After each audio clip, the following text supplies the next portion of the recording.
Bienvenue dans cet entretien spécial JO préparé et présenté par Hamid Si Ahmed. Aujourd'hui, nous avons le plaisir d'accueillir avec nous M. Youssef Tazir, directeur de la communication au Comité olympique algérien, mais également président de l'Organisation nationale des journalistes sportifs algériens. Il est avec nous aujourd'hui pour nous donner son regard sur les derniers Jeux olympiques qui se sont déroulés dans la capitale française du 26 juillet au 11 août dernier. Monsieur Tazir, vous étiez sur place à Paris et avez assisté à cette dernière édition des Jeux olympiques. Pouvez-vous nous dire quelles sont vos appréciations sur l'organisation des JO de Paris par rapport notamment aux éditions précédentes? En général, il y a quelques problèmes, surtout au début, concernant la qualité surtout de la restauration et l'hébergement et aussi le transport. Donc, il y avait des problèmes, il y avait même des plaintes des athlètes et même des responsables des délégations. Donc, il y a même une équipe de la Corée du Sud qui a quitté le village. Et même, il y a aussi l'équipe, je crois que la délégation britannique a ramené leur chef cuisine aussi. Donc, c'était pas vraiment l'idéal concernant le transport, l'hébergement et la restauration. Il y a beaucoup d'athlètes qui sont vraiment manifesté leur désaccord, c'est-à-dire qu'ils n'étaient pas vraiment en condition idéale pour disputer les Jeux olympiques. Mais en général, concernant la compétition, je pense que c'est normal. Il y a eu des hauts et des débats concernant le volley technique. On a vraiment assisté à des compétitions très élevées, surtout sport collectif.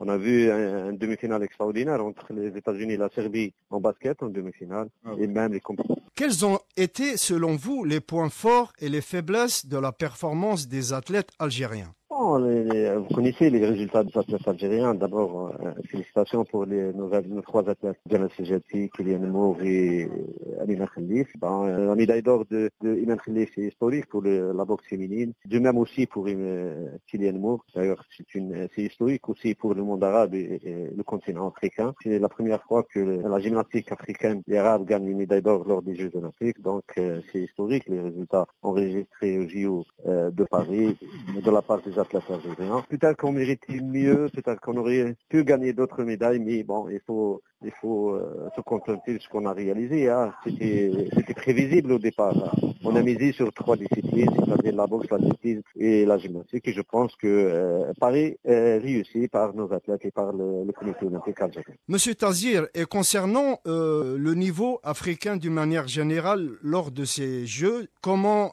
vous les avez trouvés? Le sport africain peut-être même aurait pu gagner plus de médailles. Hein. L'Éthiopie, l'Ouganda et même les pays de Maghreb, l'Égypte aussi et surtout pourraient même gagner plus de médailles. Mais bon, c'est ça, c'est les Jeux olympiques. Attention, c'est pas gagné d'avance. Donc il faut travailler aussi, il faut travailler dur et essayer. Le continent africain a un potentiel énorme, pas uniquement dans l'athlétisme, mais aussi dans d'autres sports comme l'a montré les Tunisiens, l'escrime et taekwondo aussi. Et bien sûr, c'est normal.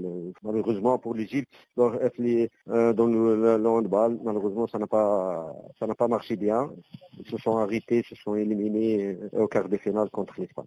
Monsieur Tazir, comment les athlètes algériens et africains ont été accueillis selon vous par le public et les médias internationaux? Y a-t-il eu des réactions particulières à leur égard? Non, la délégation algérienne a été bien accueillie. Au contraire, elle a été surprise par l'accueil chaleureux de la part de nos compatriotes et même des autres participants, surtout Iman Khalif, qui a, pour moi, c'est la vedette, la star numéro une des JO. Je crois que la délégation algérienne a été bien accueillie, était bien comportée aussi, parce qu'il faut souligner ça. Au sein du village, tout le monde cherche le pays algérien, tout le monde cherche le maillot algérien, tout le monde demande auprès de Iman Khalif, de Kylian Mour et des autres athlètes. C'est vraiment, on était chez nous. Il faut le dire.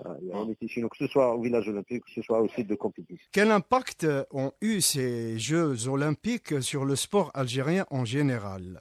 L'impact, d'abord, c'est le résultat technique. Il faut dire que l'Algérie a égalé sa meilleure performance lors des JO, c'est-à-dire gagner plutôt arracher deux médailles d'or et une médaille de bronze. C'était la meilleure participation, la meilleure résultat enregistré lors des Jeux d'Atalanta en 1996. Après plus de pratiquement 30 ans, l'Algérie égale sa meilleure participation. participation, ses meilleurs résultats au JO. Donc, pour le sport algérien, je crois que c'est une bonne chose de figurer parmi les meilleurs au monde. Mais il faut retenir les leçons, il faut travailler dur et essayer d'améliorer les résultats enregistrés et même de lancer des futurs champions. Hein. Pour moi, maintenant, pour préparer les JO de 2028, c'est maintenant.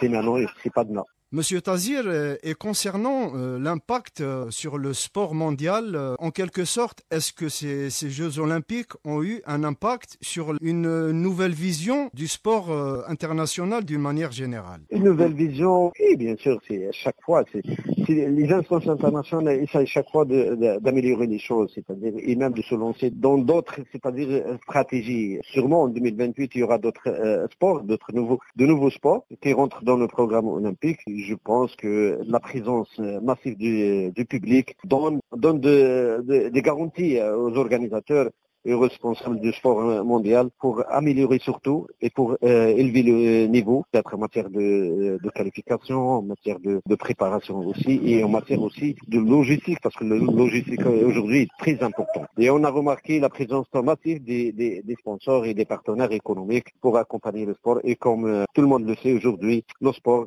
c'est considéré comme une machine économique. Maintenant, dites-nous quelles recommandations donneriez-vous aux futurs athlètes et aux équipes pour optimiser leur préparation et leur participation aux prochains JO? D'abord, il faut un climat favorable.